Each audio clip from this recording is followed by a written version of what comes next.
Yo.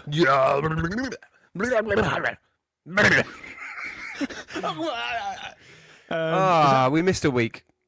Oh, we did. We did.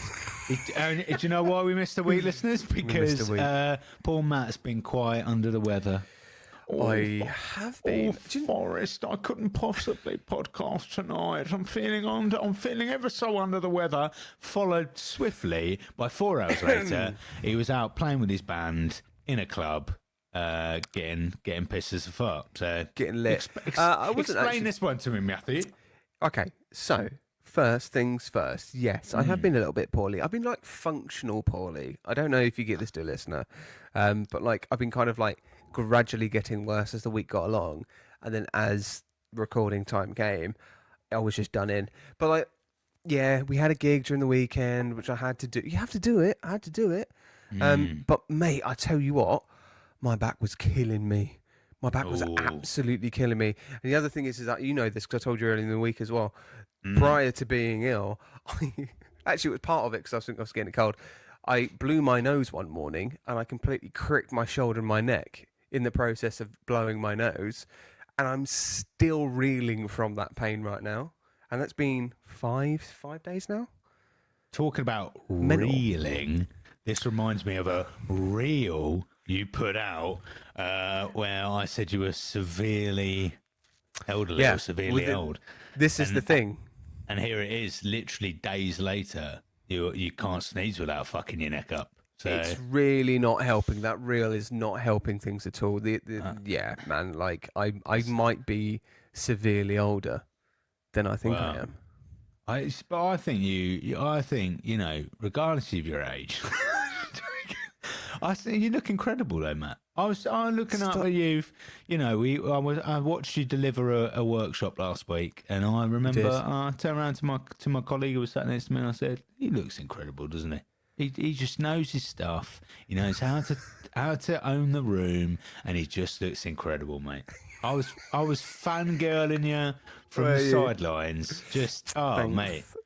I was just watching you in your pink cardi going, does he own any other clothes? I know. I thought, fucking hell. You're literally highlighting the one thing I was thinking this morning when I put this jumper on. I was like, I think I've worn this too many times, but I can't remember if I had.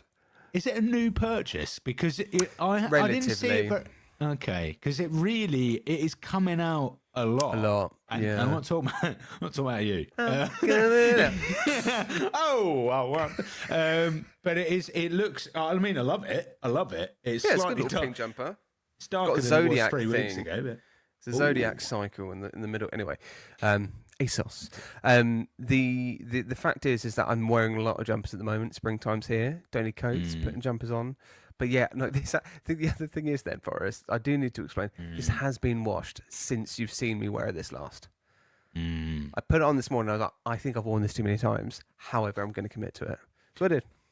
But hey, look, fine. I'll fucking wear something else next time. Jesus.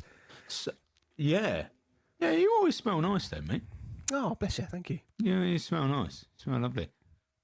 Sorry, I don't know why I said that, and I don't know why that came from my mouth, but that was a interesting segue. I can't get my way out of now. Delightful. Do you know who else smells nice? Or bad? Or bad? I don't know who. It's not Daredevil, is it? It might be. Oh, what a chance. What a segue. Fucking hell, man. Oh, my God. The fact that this is going on YouTube and people can visibly see just how unorganised my thought processes were. Yeah, you're right. You're a bit staggered there. I'm all right. You haven't told me what you... Yeah, how are you feeling? Oh, I know. The table's just rocked. I'm feeling really good. I'm feeling all right. I don't know. Suddenly, we've clicked record, and it's like for the first time ever I've learned to talk. I'm not quite sure what's going on with me, but we've been talking for half an hour straight, and then I was like, "Come on, we're vibing now. Let's press record." And now all of a sudden, it's like you've met a stranger in the room. I know. I don't know what's wrong with me, but I'm here. I'm fine. I'm all right. Is it the jumper? Now I'm doubting myself. Is the jumper put you off? The jumper's confused me. Is it? Because now I feel like it's the same day it has been the last 4 times I've seen you. Shall I just get naked? Oi, oi, oi, oi. Have you got a t-shirt underneath? Of course I don't. Oh, of course I do. What a t-shirt. Oh, Let's it's have a a look. Nirvana Oh, Nirvana. Oh, here he is. Do you know what? I didn't even know what I was wearing underneath today. That could have been anything. Because you've had the same outfit on for 2 weeks.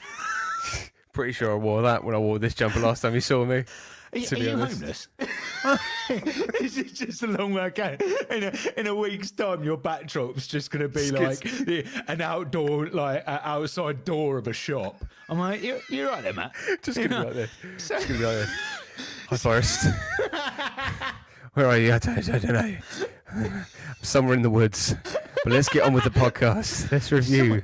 Someone just put 50p in a cup. What, you're... Help me, I'm scared. I'm scared, Forrest. Oh Help my me. God. The Blair Witch Project. Wasn't it? Oh, why don't we just do our reels like this? Oh my God, could you Here's my hot take. I've been watching... Here's my hot take. I've been watching Daredevil. Mr. Fisk is so scary. Where's the Fisk? He's so scary. Oh, you have to go to YouTube to watch that. Yeah, you're gonna have to. Completely lost on Spotify listeners there, but oh dear. Yeah. Anyway, that's 7 minutes of a good little preamble there. Well done, everybody. I feel like we've done a satisfactory preamble. Absolutely. Before we do go into our final review of the Netflix Daredevil entity, dear listener, this is a great opportunity for us to say, hey, welcome to another podcast. Hey, why don't you give us a review on Spotify, Apple Podcasts? It goes a long way. Give us a follow on Instagram. The other thing is at the end of the podcast, me and Forrest will give you a little talk about a little incentive we've got on Instagram that's going to be going on for the foreseeable until we get to a certain milestone. But yeah, give us a like, give us a follow, give us a review. Please subscribe to us on YouTube. And let's not delay. So, dear listener, it is time for us to review episode 10 to 13 of season 3's Daredevil. Let's go. Play those titles.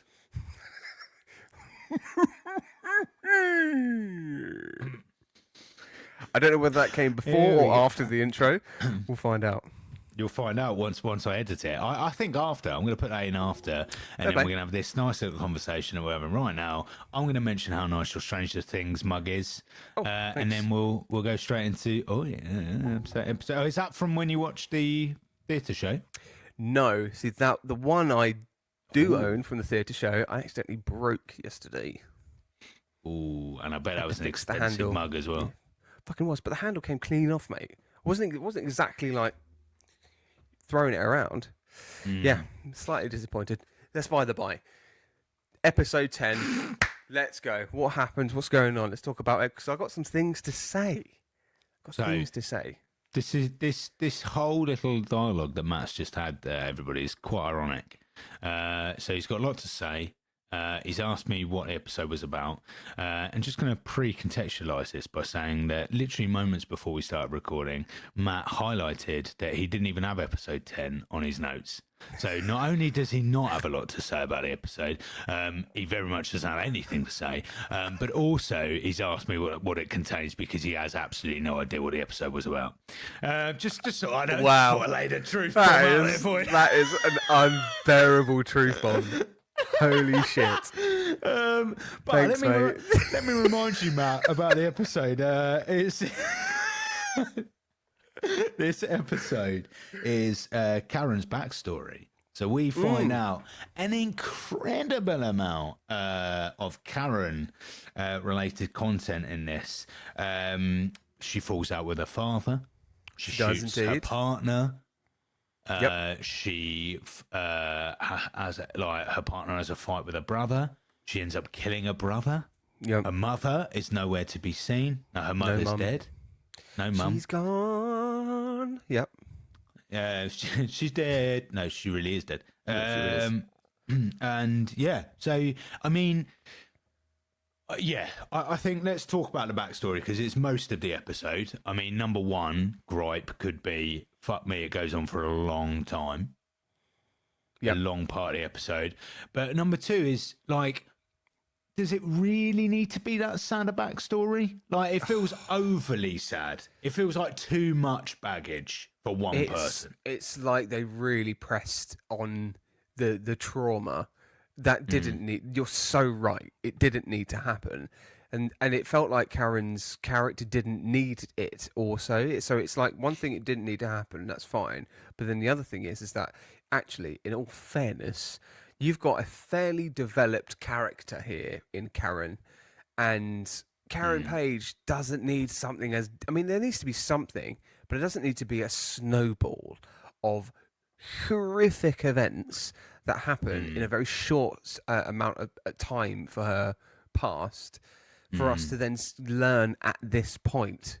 Do you know what I mean? Like, Yeah. if you want to do that, fine. Let's have that in season 1. Why are we getting this in the later stages of season 3? This is the other thing is for me during this bit. It kind of leans to the expectancy that Netflix must have. Well, I say Netflix, even Marvel must have thought there was going to be Netflix approving season 4. There must have been. It does because feel like that. It feels like it's like, okay, we're going to add this more into Karen Page's story, and then all of a sudden it's been placed at a very pinnacle point in season 3. So that must have been done on purpose in the hopes we're going to get more of that backstory going into season 4. Yeah, agree. For me, the weirdest part of it, right? So this episode could have quite easily started by showing us Karen and her partner, right? And that her partner was quite the druggie, got her on board with it, and then it goes from there. Instead of that, we get a weird decision to start this episode with some like spring break house party with a DJ and wasn't there like I might have dreamt this, like an ice sculpture that she's like an ice dancing sculpture. behind. She made somebody in a bikini like drink through, and then she like made out with her. It was like, Karen, what is this? I was like, this is absolutely unnecessary, an unnecessary scene anyway, but certainly when it's contextualized with what happens after, I'm like, there was no reason to see it. There was no reason to see like, spring break, oh my God, Karen in bikini, oh yeah. I'm like, it had no bearing outside of the fact that she was a druggie on any other scene. And her being a druggie, and I say druggie in the loosest term because let's be honest, like the way they were acting was like, she'd only taken drugs twice in her bloody life anyway, because she kept making an absolute mountain out of it. Yeah. And I was like, well, in that case, taking you're not, drugs. oh my God. I'm like, what? If you're a fucking dealer, it becomes monotonous, right? Not, and by the way, I'm not saying that from experience. Oh, well, actually, when you deal, it barely becomes anything after day 5. But it's like, you know what I mean? If you're a functional alcoholic, you're not going, oh, crikey, look at me with a whiskey again. Yeah. It's just a part of your everyday life, mate. And I've got a question here. So, okay, Americans steer America from 2 very humble English folks here. What is the deal with spring break? I don't understand, because my only idea of what spring break is something like this, where it's just outrageous parties, all like for a certain amount of time in any place as well. It doesn't necessarily have to be a hot place. It's just absolute like the purge of America. Is that true? Does that happen, or is spring break something else? Do you go bird watching? Do you know what? Do you know what I mean? Thinking, that's spring related. How much of a letdown would it be if you go like, oh my God, I found this website online where you can like take part in a spring break, right? So I've been watching all these movies. It's crazy. And then you get a flight all the way to the States. They take you in, and then literally you get put in a room with 5 people doing crochet. That's such a British thing for us. If we did spring break, that's what we would do. Yeah. We'd go, right, just- we're going to have some English tea for the morning. Okay, we're going to go some bird watching and then followed by some crochet. Then we're going to have afternoon tea with some sandwiches, cucumber sandwiches, some crumpets, you know. Just say, here's Barbara. She'll teach about knitting today. As you can see, Barbara's just knitted herself a cardigan. It is pink. It'll be what Matt's wearing for the next 4 months. Do sit yourself down. To grab yourself a cola. They're the non-caffeine colas. We don't allow caffeine in this building. Thank you very much. Don't get too carried away. That's it. That's it. Really. What is spring break? It literally is just like a holiday. Right? Or is it like a genuine like an event? Or I've got a lot of questions about spring break. Yeah, do you take time off uni? Like when you're at college doing your stuff, do you like have time off from your studies to then do spring break, or is that around your studies? Or like do you have an Easter break as well, followed by that? Because it's quite I don't know. Questions. So many questions, and it feels like it might be an amalgamation of what we have over here at university, which is Freshers Week, which is your first week where freshers, new people rock up. And freshers is a US term anyway, right? Totally that's not come from the UK, has it? Freshers Week really didn't exist until we started uni. Yeah. Until I started uni many moons ago. Back in the 90s. And then also what else? Summer ball. Did you have a summer ball? Oh, we did, yeah. Oh. Do you know, that's really weird you say that. I was thinking about my uni summer ball today. That's really weird. Yeah. Did you have? Won't say why. Now I'm fucking intrigued. All right. Did it involve a little lady? We will talk about that after this recording. Right, okay, noted. There was did you brilliant. As part of your summer ball, did you have something called what do we call it? Survivors Hour, maybe? I've made that up. Survivors Hour. So basically it stopped at like 5 a.m. So if you were there at the very end of the night, oh my god, you were part of Survivors Hour. I have fucking no idea what you're talking about. That makes me really sad. Oh my god. So you 5 a.m. right? The ball would stop. Yeah. And bearing in mind this was the summer months, so the sun would be coming up already, probably already up, and literally you would just witness like 100 university students completely off their nuts walking over a field to the accommodation, and it was both the most hilarious, saddest thing you've ever been part of, but also by then you were severely starting your hangover. So it was all the things it shouldn't be. But yeah, Survivors Hour. Anyone who went to Essex University, you know what I'm talking about. Wow. Mad. Anyway, there we go. Massive diversion from what we're talking about today. There we go. So anyway, Karen's story. Yeah.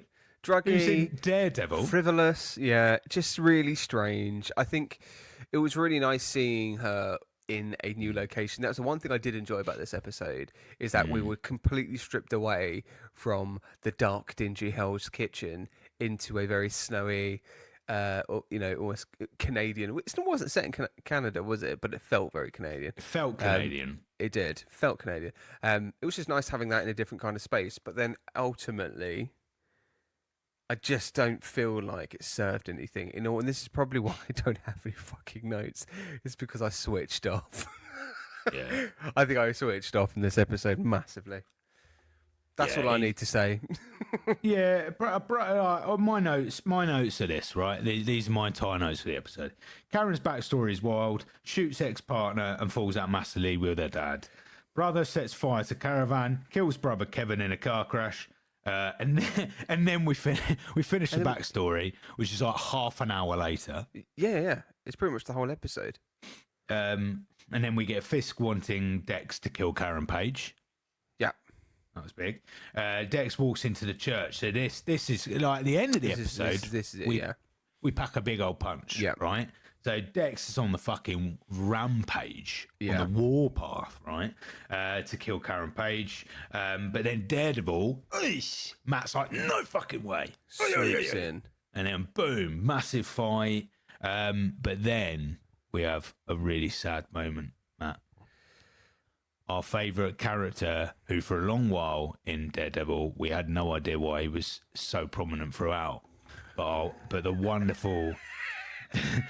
The wonderful priest dies. The priest is killed. Have a little mate. priest. Oh, priest. Oh, he gets in the way of Karen. He's like, no, sweetheart. You're not dying on my watch. On It's really God's watch. cool.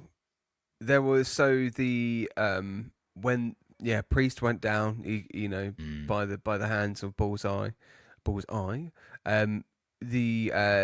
The other thing is that Ray was very much part of that as well, which then it was interesting kind of how that leads into what happens with Ray later on.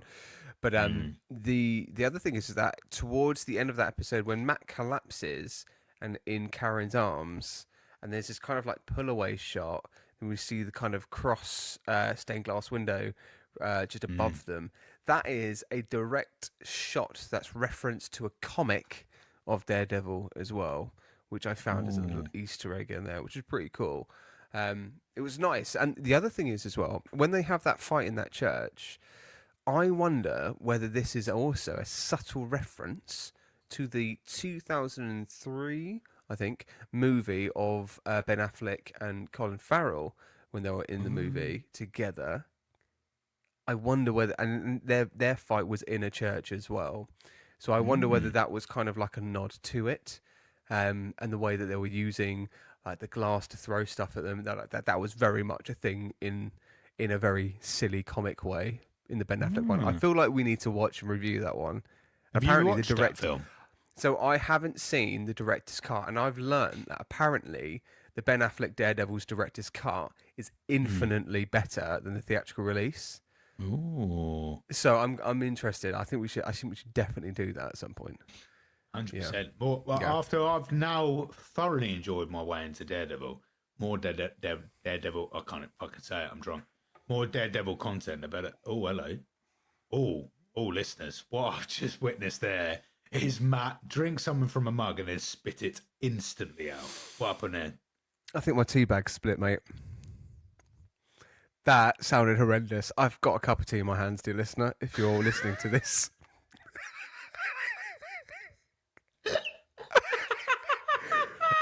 I've got like tea dregs, and I'm a bit appalled by that.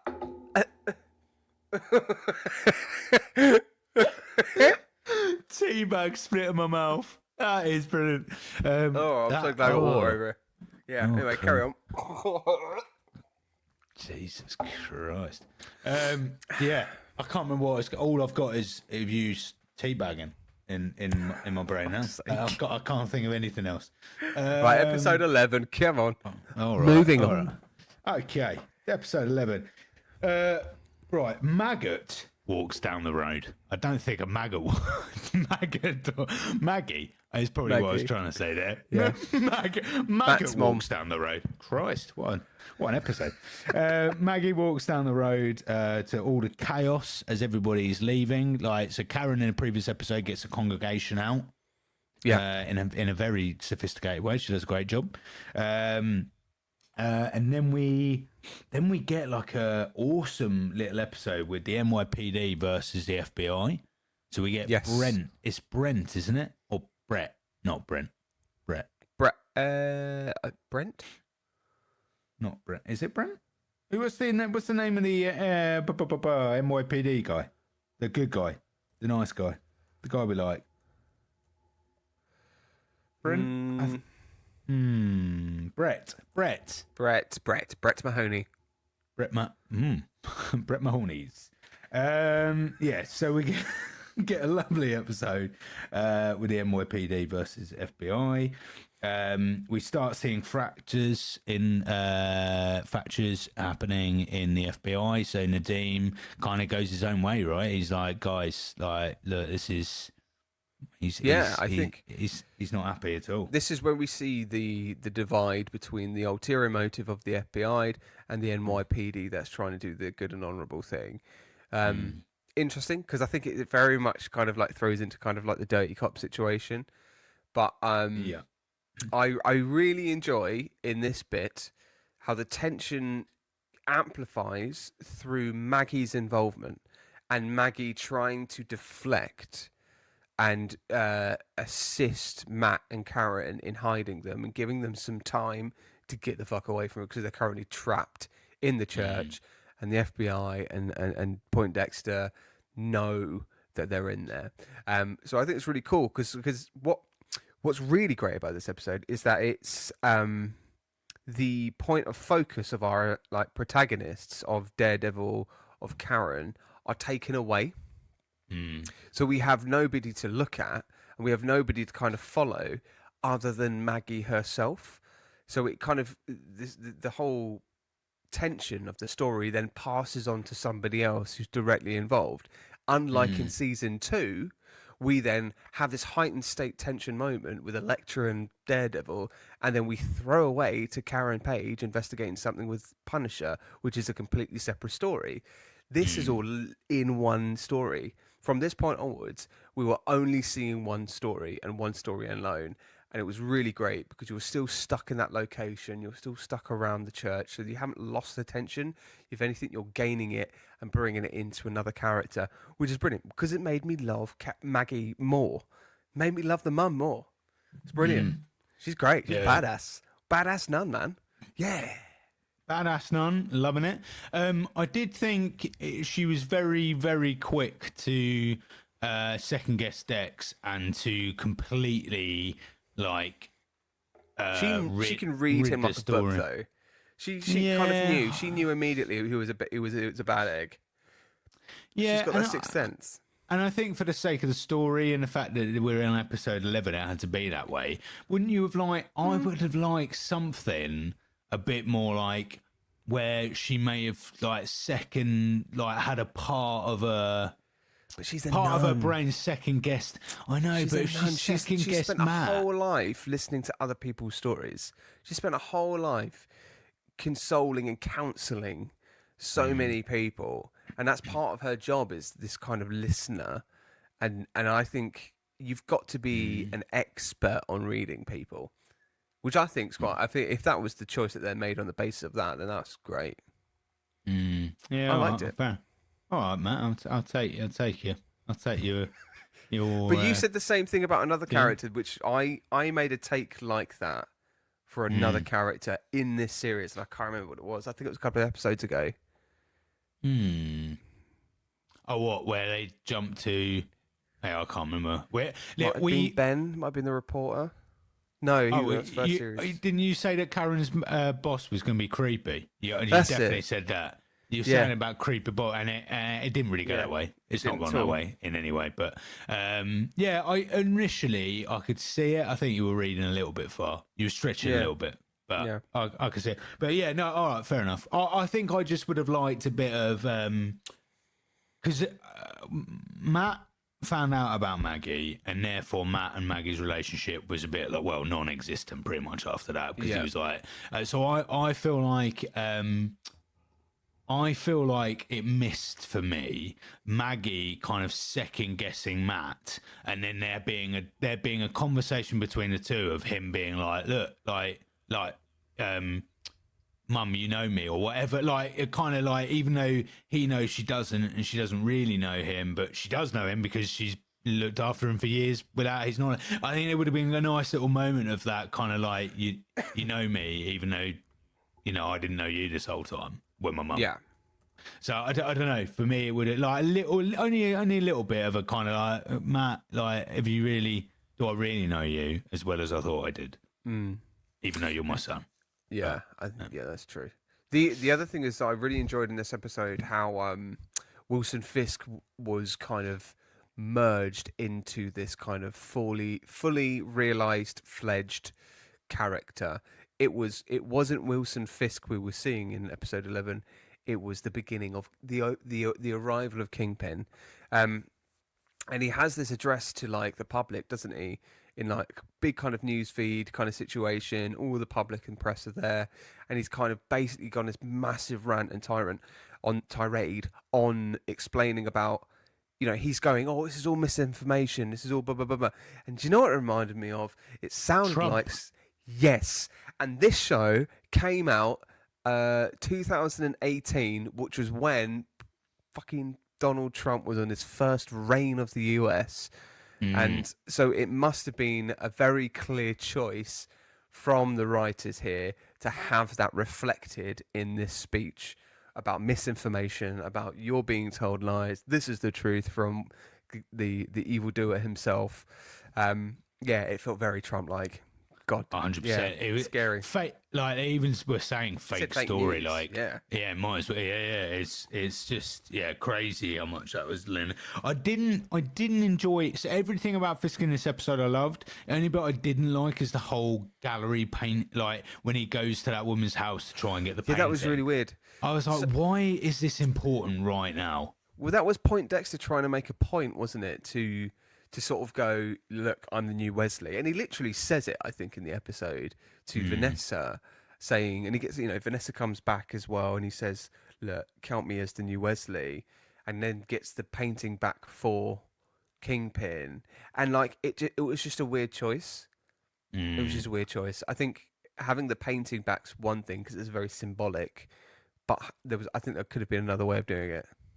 Yeah, I think it was all around, as you said, the scenes around the church were quality, right? And Dex was doing enough shitty things in all of those scenes where they could have literally just had Fisk witnesses. Like Dex could have needlessly killed a member of the congregation, and then Fisk could have witnessed that, like outside of the church, and then that's when Fisk goes, "Look, this guy's fucking unhinged," right?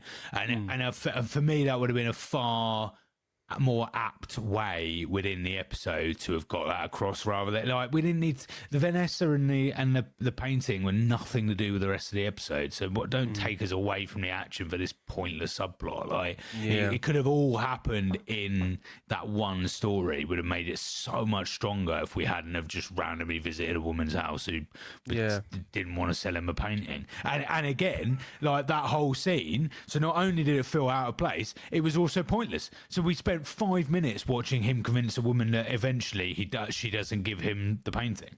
So he arrives. So he, like, from a writing perspective, that scene achieved nothing, because not only was the fundamental part of the scene not achieved, but it also didn't further his character whatsoever. So he left going, "Oh, Vanessa would have wanted you to keep it," but there was nothing that woman said particularly that would have made him reach that far within 3-minute conversation. Yeah, he would have thought that before the conversation. So it was just a needless scene. Yeah, completely. Not happy with it. The thing is, it's and like you say, like the Poindexter we get when he's in location trying to fucking find Matt Murdock is it's a very different intensity to the Poindexter that we get, who's then like, "Hi, I'm the bodyguard to Vanessa and Wilson Fisk." And it's a very different character. I think just from this point onwards, just him going all out rage and just fucking evil is probably where it should have gone. But yeah, like I think it's still like it's a great episode. It's a great episode. We haven't really done overview thoughts here, but like I think episode 11 drives a real tension thread through for all of the characters, and then moving into episode 12, it's then at the point where we have a trial, because we haven't had a trial yet in this season. We got a trial in season 1, we got a trial in season 2 with Punisher, and here in season 3, finally, Ray decides to go on trial against Wilson Fisk, for them to unfortunately find out that the jurors are under the old payment hand of the Kingpin himself. I thought it was good. I thought what was nice is that we got a trial, but it was literally about 3 minminutes. Yes. It should have been the whole episode. It was tiny. It was a tiny trial. But I enjoy what we have missed from the previous episode is that at this point, Matt reveals to Nadeem that he is Daredevil.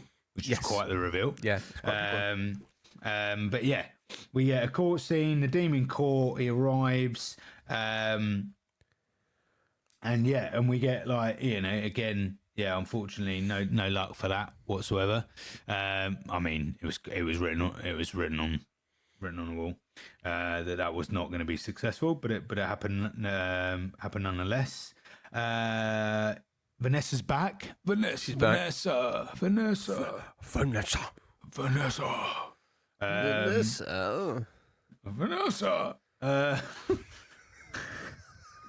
This is where we find out that Dex shot the woman who owned the painting, so that Vanessa could have the painting again. And then the Nadim goes home, and there is a lot of tension. So we follow Nadim on his own on a journey back to his house. He walks into his house, and honestly, I felt There myself was a vase on the floor, wasn't it? Broken. He kind of lost his shit. He was on high alert anyway, because prior to the episode, he allowed NYPD to take Karen away when she was kind of she put herself up for. What did she do? I was gonna say she relinquished herself. Oh, What is she? I'm doing the action. She went, I'm here, take me away. I did the wrong thing. She owned up to her crimes. Oh, what is that word? In self-sacrifice, but there's a fuck, it's gone. The term's gone. But you know what I'm saying, dear listener. She goes, take me away. She surrenders. Yeah, Still it's not the word. But... It's not the word, is it? Okay. Anyway, that happens, and Point Dex saves her in a way because he was like, no, yeah, look, NYPD can take her because FBI take her. She's dead. She did. He knew from that point onwards with Dex saying, you fucked up massively, mate. We're coming for you now. He's now on high alert. So he runs upstairs in his house to then find they're absolutely fine. His family are fine. His wife and kid. This is all the previous episode, by the way. No, it's not. This is episode 12. No, it's not. Episode 11. Episode 11 is where he goes home, rushes home, gets his family, because that's when Daredevil goes into his house, saves him, and then... Shit, you're right, bruh. Episode 12 is when he goes home from the court, and the police have already cordoned off his house. Yes. And he goes into his house, Matthew. Come on, Matthew. If you're going to run a podcast, run it properly. Got to know what you're talking about, Matthew. Shit. 150 so episodes in, mate. I'm still fucking rocking. God, he's getting it fucking wrong.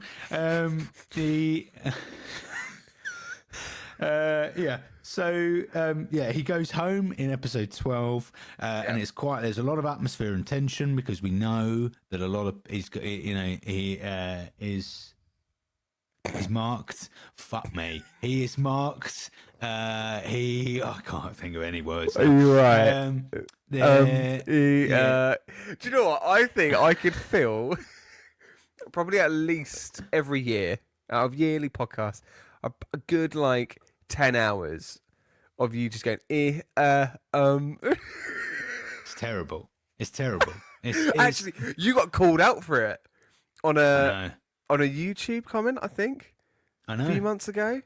YouTube's brutal. By the way, dear listener, if you wanna see some hilarious comments, brutal comments, go to fucking YouTube. So actually, I'm gonna read out the new segue, but I'm gonna read out the newest one because it did make me laugh.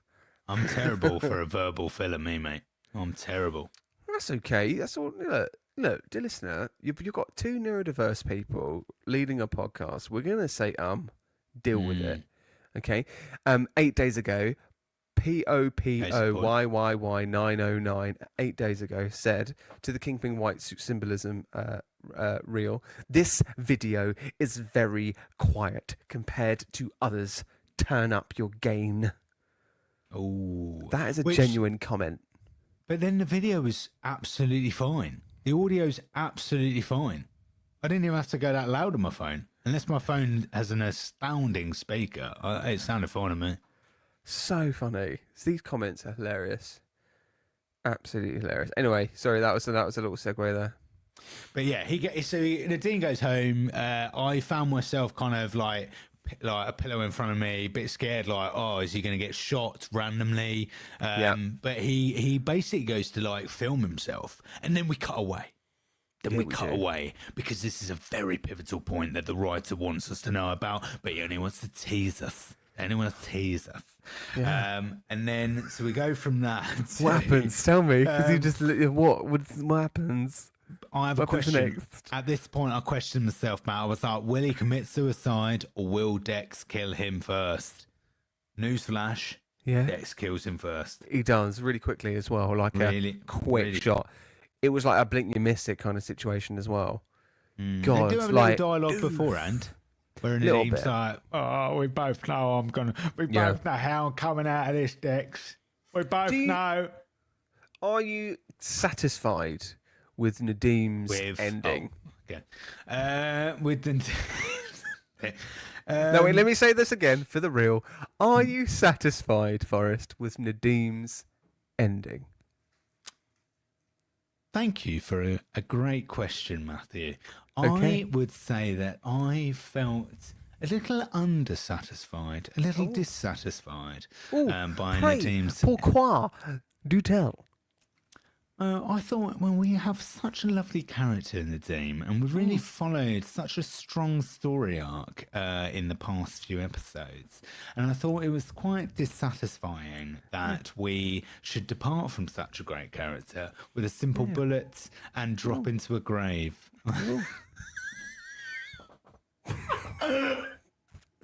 Oh God, this makes me uncomfortable. Keep going. I wish we'd have got like a shock death for Nadim. Yeah, I agree. Yeah, I don't. So were you satisfied, Matt? No, mate, I wasn't. I feel like poor Nadim deserved a better, more not heroic, just kind of. I don't know. The fact that he just did this whole kind of like video, family sad. I know it's all sad. And he's got family and kids. But like this kind of real like ground zero hero, not hero, don't be a hero. Nadim is a representation of what our podcast means as a title, right? Yeah. And the way that he ended, I just wanted him to have a little bit of a fight. Just, you know what I mean? Wouldn't it be awesome if Dex missed the first shot, or if Nadim got out of the way? And then he tackled him down and had a little bit of a scrap and then died. Yeah. Do you know what I mean? It just felt right there. It was just like he resigned to it. And I know that was used as a kind of power play for Kingpin. But then also it's like we've followed this guy since episode 1. And also we had no idea who he was. And you played a story in a brand new character in an already established series very well. Very well as a storyline. So as a payoff, he deserved a better death than that. But that's the thing. I want to give huge props to this series. This season managed to play a really good, compelling narrative with a brand new character from beginning to end in one straight season. And I love that fucking character. Hard. Yeah, I could have had another like 3 seasons out of Nadim. I thought that was a great character because it's a real moral dilemma that he was playing, right? And the actor did a fucking massive, like amazing job awesome. at conveying that. Yeah. But yeah, he dies, and then we get fucking again. We get Foggy and Matt. Oh, Foggy, we played it your way. Oh, Matt and Foggy are pissing me off at this point. It's like, guys, Matt, why don't you want to go out and be a vigilante? Oh, Foggy, why don't you want to be all nicey with your law firm? Oh, Matt, I'm like, guys, fucking hell. I'm like, do we need this constant conversation every other episode? Just get on for 5 minutes, for fuck's sake. Because at this rate, right, they in the 3 seasons, Foggy and Matt specifically have probably got on for about 10% of the entire show. By which point now they just wouldn't bother communicating with each other. They would just be, what is the point? They clearly don't get on, right? They clearly have very different views on the world. So I'm like, oh my God, it's every episode. So yeah, it kind of finishes and I'm like, right, thank God for that. Yes, indeedy. But you know, oh, What? What? no, What were you gonna say there? I was about to say something. So I did confess to Matt, everybody, that I may have watched some of Born Again, and I was about to get myself in quite a lot of trouble with Matthew there. Oh, were you about to give me a massive spoiler? No. This is the other thing. I've been. I want to say relatively spoiler free, but there's one that I know that's a spoiler, but like everything else pretty spoiler free. But don't do that. We're so close to the end here. We have marathoned since the beginning of this year, might I add. We have been daredeviling since January. Yeah. Well, So, of course, I wouldn't tell you. First episode. Oh, so what did you just say? You muted yourself, you sod. I'm just saying that I wouldn't tell you that first episode. I can read your lips, you motherfucker. What? I'm Matt. I wouldn't tell you that first episode. I can still read your lips. Why are you spoiling it for me? Yeah, I'm only joking. I'm joking. Man, you're spoiling. I'm only joking. That doesn't happen. It doesn't happen. I promise. Just for the drama, for the real, I'm just gonna storm off. This podcast is over, man. Oh man. Yeah, no, I wouldn't do that. I wouldn't do that. Bless your heart. Wouldn't reveal such a spoiler. Come on, episode 13. Come on. Episode 13, the Final last episode one of the Netflix trilogy of seasons for Daredevil. Yeah, what? Okay, right. Let's conquer that. Let's segue again, right? Because we've got a couple of minutes. Why not? Series or season, and how do you use both, or do you only use one? We've always got this wrong. Okay, so this is a season. All right. The way that I distinguish the two is that seasons are episodically longer than series. Series are smaller than seasons. Is that really how you use it? I think so. Dear listener, please tell us if we're wrong, because I feel like we've been saying these things wrong for about 3 years. I just thought it was a simpler. Isn't season just the American term and series is the British term? It could be, and also the other thing is that we could Google this and look it up and find the answer now, but I don't want to. Yeah, I'm going to leave it up to the dear listener. But I think you're right, because in America, if they do refer to something as a series, they call it a limited series. So like Netflix, you'll see if it's shorter. So like there's a couple of programs on Netflix which are referred to as limited series, right? But then everything else are like season 1 of, season 2 of, season 3 of.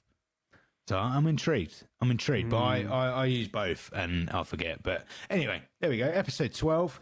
Episode 13. No, we've done episode 12. Episode 13.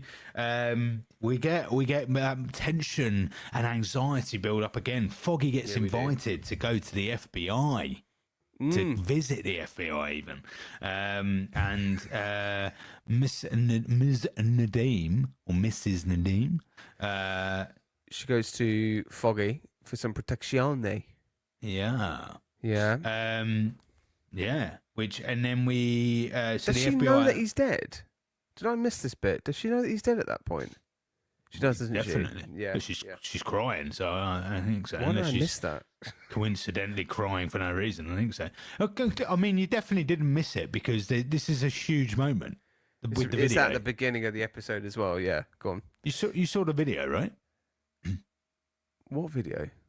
Right, oh, what? okay. Nadeem's video. Yeah. Sorry. Yeah. She shows Foggy, right? Yeah. So, FBI making out Nadeem was a monster and it was pure evil, and he's like his wife is like, they're kind of going along with it. They're playing the game. They're like, all right, we've got to listen to this bullshit. And then as soon as they leave the room, Ray shows Foggy the video. Where basically Nadeem calls out every fucker he can. He calls them out by name. And Brilliant. so apparently, obviously in a court of law, this isn't really fly. This isn't hard evidence. But however, because it's a suicidal declaration, it can be used as admissible information and be used in the court of law. I didn't know that, and I learnt that on Daredevil season 3, episode 13. Isn't that great? Fancy that, Hear eh? that? Yeah. So you could actually, yeah. I mean, I count that as legit and being completely factual to actual genuine law. So again, Which I hope then that's true. Well, yeah, which then answers what you were saying 5 minutes ago, because you were saying like, oh, I don't really know why Nadim's death, like why he just succumbed to being killed, but actually, But this maybe is that's exactly why. 'Cause exactly, yeah. He wanted to save his family, didn't he? He would care Yeah. more about his family than he did himself at that moment, right? So it was sacrifice. Yeah, There we you go. know, that was very, very religious. Basically, Oh, sacrificed hello. himself to save others. Oh, haven't we heard that before? And do you know what? In all honesty, this whole season of season 3 of Daredevil has been a lot of parallels between the journey of Matt Murdock, Daredevil, and Kingpin, and Point Dexter, and now Nadim as well. A lot of similarities being played in there. So that's, yeah, nice, man. I like that. There you go. So that happens. We get a battle. Oh my god, yes. I've forgotten all about this. The punch up. Yeah, we get an absolute battle of all battles between Dex, Matt, and Fisk. Yeah, we do. It's great. It's great. It's so physical. It's so violent. The punches, the being pushed through the wall. Just, I really like how they've. And I know you've had your issues with Kingpin here, Forrest, but I really like how they just didn't make him so ridiculously overstrong, and like he's throwing him out of buildings and stuff, and it is hard hitting. You can still be effective. You can still drive somebody through the wall and make it believable. And mate, it's so physical, and I love it because, like, the other thing is what I really love in this series is that not once does Matt Murdock don the Daredevil outfit. That's, you know, obviously been stolen into Point Dexter to wear, which I also really love. And you see him with those ropes and the way that he's using the ropes and in terms of the physicality of that. Like, I'm literally doing my throwing tip. It is grit. It's showing grit. Yeah, it's so physical, and they shout at each other. That's the thing. There's this cathartic scream that they give each other before they do the first punch, and you can feel it, and you're like, "Here we go. This is the moment." And it's great because the other thing is as well is that towards the end of it, he's like, "Kill me, come on, end it, kill me," in front of Vanessa as well. Like Wilson Fisk has gone, "Fine, if you're gonna do it, do it."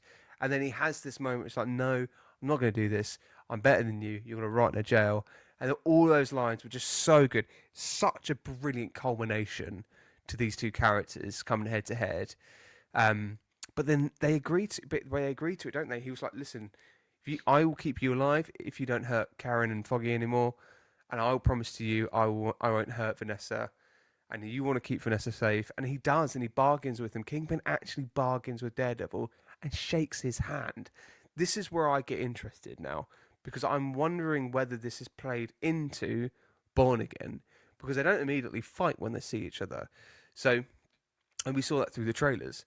So it's about, okay, how are they coexisting at this point? And that's why I'm really intrigued in going into Born Again. Obviously, dear listener, you're probably ahead. You've probably already watched it. You're probably episode 4 into Born Again. So you probably know those answers, but I'm looking forward to seeing that. How are they coexisting, Kingpin and Daredevil in Hell's Kitchen, moving forward? Yeah. Asking myself the same question, brother. So I have a gripe, but then I have a favourite moment in this scene, right? My gripe being around Vanessa.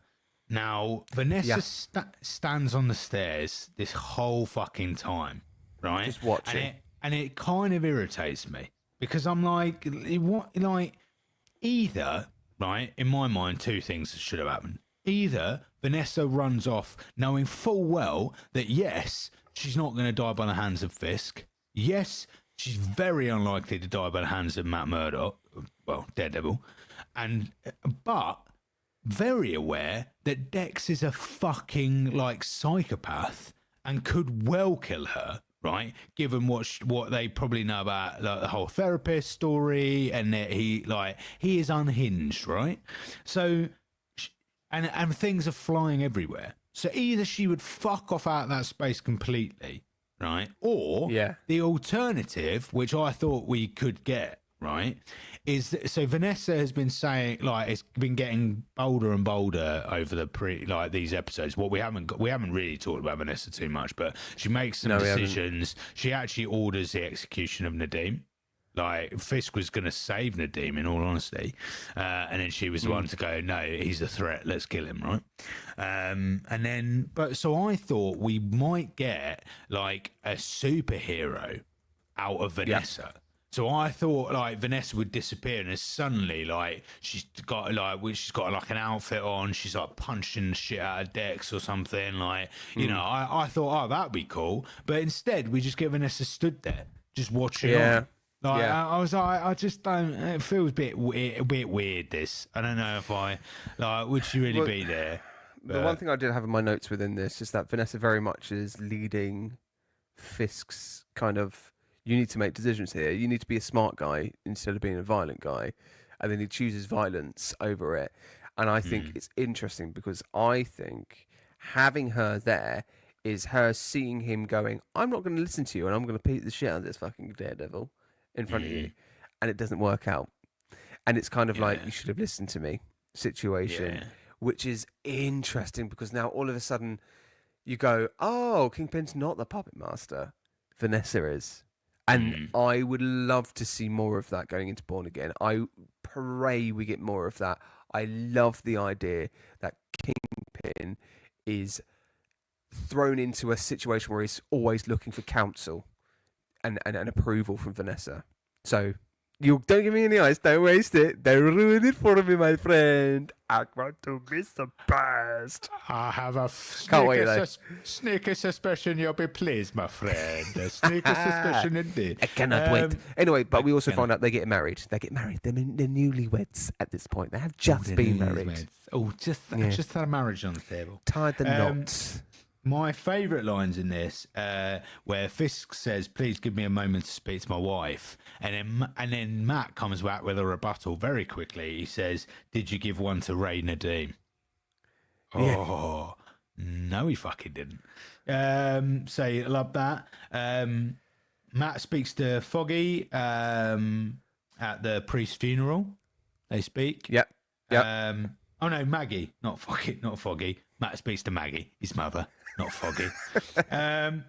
Foggy drops out of the race. Fisk's in prison, and the FBI are fucked over. And then we get the Dream Team back together. We get Foggy, Matt, and Karen with the new napkin, right? Where he writes on a napkin Nelson, Murdoch, and Page. New lawyer firm. Now, this napkin thing, right? They talk about that as if this is a device used before. I can't remember Foggy ever writing anything on a napkin. But the episode is called. Has he? It's a callback, my dear friend, to season 1 when they were coming up with the name of Nelson and Murdoch, and they wrote it on a napkin. Right. I was going to say it was a very weird thing to do unless there was a throwback. So you've convinced me. It was definitely a throwback. You've convinced me. Okay, my darling, no problem. I'll take my criticisms elsewhere. Now, lovely news.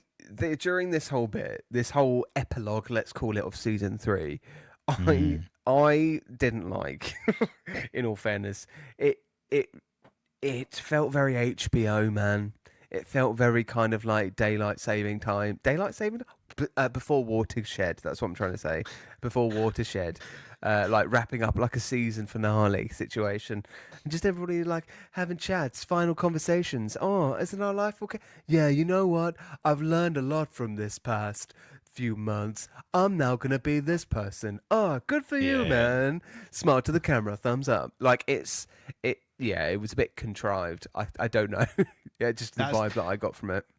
And then it's followed up by the whole bullseye reveal, the actual bullseye reveal, right? Which I mean, there's a hilarious thing that I thought during that scene anyway. But it's very much like a video game that knows it's getting a sequel. Where it's like, oh, be like, oh, guys, here we all are back together again. Oh no, No. Oh, suddenly in the corner of the screen, a fucking comet just explodes a planet, and they're like, oh my god. Yeah, that's it. Next time in Time Crisis. Yeah, it's insane. But did you hear the Jessica Jones mention? I did. So obviously, Jessica Jones came in between season 2 and season 3. So I quite like the fact that they kind of mentioned it, because the assumption was that the audience had seen it. Obviously, we haven't reviewed it. I have seen Jessica Jones, but I can't really remember anything other than David Tennant being in it. But yeah, I thought it was quite cool. Quite a nice little nod, if anything. Lovely little nod. And then we see Dex being worked on. They're working on his spine, and then we see the bullseye, little eye, Little ooh, there it is. situation. Which did make me laugh, because It was a bit like X-Men Terminator-y, wasn't it? it was very X-Men Terminator. But also, listeners, you might remember way back when we did the first Daredevil review, and Matt talked about Bullseye, right? As if A, the character was imminent, and B, the character would be so like game changing that I had to know about this Bullseye figure, right? Not only does Dex, who is Bullseye, rock up really late in the game, but also after me countlessly asking you when he's referred to as Bullseye, not only does it happen late on, it happens in the last clip of the entire program of 3 seasons on Netflix, Matt. What have you got to say for yourself there, mate? What have you got to say? Because you're like, well, he's referred to as Bullseye soon, I promise. Fucking last clip, and he is never referred to as Bullseye, is just a picture of his eye. I misremembered pretty much this whole journey of rewatching Daredevil's Netflix season 1 to 3, because I convinced myself he turned up as Bullseye in Bullseye gear. Didn't turn out to be that. It turned out to be he was just wearing Daredevil's outfit. Yeah, so it was. I mean, at least it happened. If he'd never been like Bullseye in any capacity, I know. Been like, right. Literally. Yeah. But hey, there we go. Hey, there we go. But do you want a rotten tomato meter, it. mate? Do you want a rotten tomato meter before we finish and celebrate that we've done this bad boy? Celebrate. Now, tomato meter has got quite a considerable rating here, but all we got to know now is that season 1 had a 99 tomato meter situation. Whoa. Okay. Oh, followed by a yawn. Now, do we think that's higher or lower? Higher or lower? Let's play higher or lower. Well, Bruce Forsyth, I reckon I would. Call back. I would get... Let's play higher or lower. That's our own little callback. Higher or lower than 99%. Yeah. It's a possibility. It's a possibility. I'm going to say lower. It is lower, yeah. Yeah, okay, oh, fantastic. But how much lower? How much lower? Give us the number. So, is this... Oh no, the arm's gone. Higher or lower, Forrest? Higher or lower? Is it higher or lower? How cheap are the production values on this game show? The sets going on. Oh, could you tell me? Someone didn't put this up properly. Are you going for answers A, B, C? Oh no! Who wants to be a millionaire? Go ahead. Oh god, where's the tech team when you need it? Oh right. God. Right. Okay. Go on. Oh, hello. Oh, Oh, fucking hell. oh, hello. Oh. You've zoomed yourself in, haven't you? I have a bit. I don't know what's happened there. To what happened there? What was I talking about? Rotten tomato meter. Give us a rating, jeez. Christ. I would say I think this is going to be 87%. Ooh, go up by 10. It's actually 97% here, Forrest. Unfortunately, you don't win. Oh no. Oh no, that's a shame. So 97%. So what? How? Because season 2 was quite low, wasn't it? I think season 2 was at like 77. Let's have a little look. Or 80 something. 88, I'm going to guess. 81. 81. 81. Okay, which I think is fair. Yeah. I think I definitely think because Lee on Lights Camera Rant had an interesting. He thought season 2 was very good. He loved it. He loved it. I remember him specifically saying how bad season 3 was. Now, I love Lee, big fan of Lee, but unfortunately, I'm going to have to say bad shout. I thought season 3 was incredible, and season 2 was pretty poor. It was just too many plots, way too all over the place. Season 3 and season 1 much more focused, much more centered. And I love this season. I thought it was great. I think that's about right. I think season 1 top tier, like first of its kind, really, really good. And then this season definitely brilliant. I totally agree. Yeah. I feel like season 3 surpassed my expectations when I went into it. Again. But like the comparison between season 1 and season 3, it feels like season 1 and 3 were kind of like on the same level. They were both so strong, and unfortunately, season 2 with the convoluted storylines just dipped in quality there, which is fine. You expect it, but I kind of like, as a general overall thoughts on Daredevil's Netflix time era, let's say, is a bloody good way of showing a Marvel property on how it should be told from storytelling in a series TV fashion. This has got to be the best, one of the best, if not the best way that Marvel? Fucking hell. This has been one of the best Marvel TV shows I think I've ever seen. That's what I'm trying to say. All right, Daredevil out there in Netflix season 1 to 3. The storytelling levels, the way that the script works, some of the dialogue is absolutely amazing. Punisher's John Berthnell is just so good. I think Karen Page's character as Deborah Ann Woll, just playing the role, just really had such a wonderful arc within it. Nadeem in season 3, just all of these supporting characters absolutely smashing their roles. And you're not relying on one, like Tony Stark, Iron Man, Robert Downey Jr. that's leading the charge and everything. It gives space for all these other characters to grow, and absolutely brilliant. I fucking loved it. I'm really looking forward to Born Again now. I agree. Absolutely stunning piece of TV series. I thoroughly enjoyed watching, and I'm very excited and can only hope that 10 years later, someone might resurrect and make the show Born Again, which it is.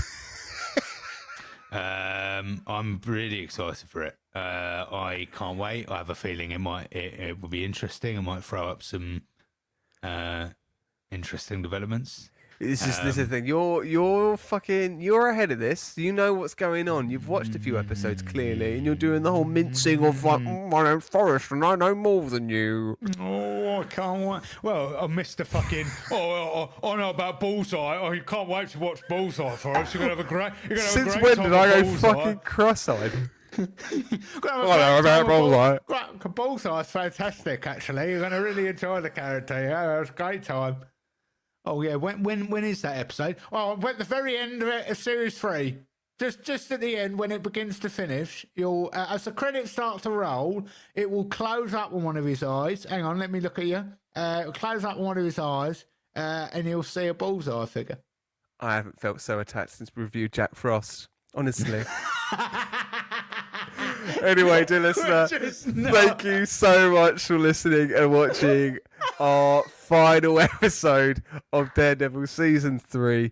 That is it. Netflix Daredevil. We have completed it, mate. Tick. Here we go. We're going into Daredevil Born Again next week. Yeah. I can't wait. episodes are out, Brilliant. we'll decide how we're doing the episode. We won't do episode by episode. We might merge a couple together. But can't wait. We're on everybody else's train now, which is awesome. Give this a like, give this a review, give us a subscribe, give us some love on the old Instagram as well. Because, dear listener, we are at the stage of potentially, hopefully very soon as well, reaching 4,000 fucking followers. How mental is this for us? 4,000 followers on Instagram. We're nearly at. That's insane. I couldn't even fit them in my house. It's insane. It's insane. No, it's very true. It would be impossible, actually. It would be. Yeah. You could, because you're homeless, and they could just stand outside with you. But yes, It's just a green screen. It's not a wall. This is it. So, dear listener, what we're going to do is that we're going to put in a little incentive, and we'll keep shouting about this for weeks to come. But we're going to do a little giveaway for our 4,000th follower on Instagram. You're going to be winning some merch. You're also not just going to be winning some merch. You're also going to be given the opportunity to feature as a guest on this very podcast. So it is a big deal. So it's a big thing. So please do share us around, share the love, share us on your stories, tag us wherever you can. Let's get to 4,000 followers. That would be fucking incredible. We love you goddamn faces. Thank you as ever for listening to Don't Be a Hero podcast. Ciao, see you ciao. for Born Again. Bye Right, then. I know.